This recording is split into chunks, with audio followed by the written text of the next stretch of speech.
Hey there, today I'm going to teach you how to use files to teach Katie about your business. You're going to go to the compass area, then you're going to go to the knowledge, then here you're going to see a button to add, and you can select add a file or add URL. So if you go to add a file, you can just choose a file from your computer and just make sure that it's 2 MB maximum.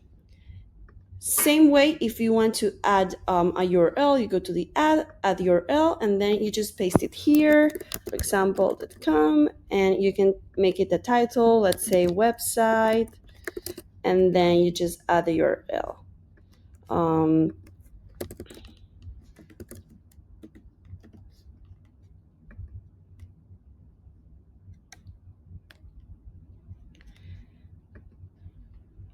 Then once you add them, you're gonna see that it's already trained. If it's just a new, it's gonna be appearing as training. Hope this helps. See you soon.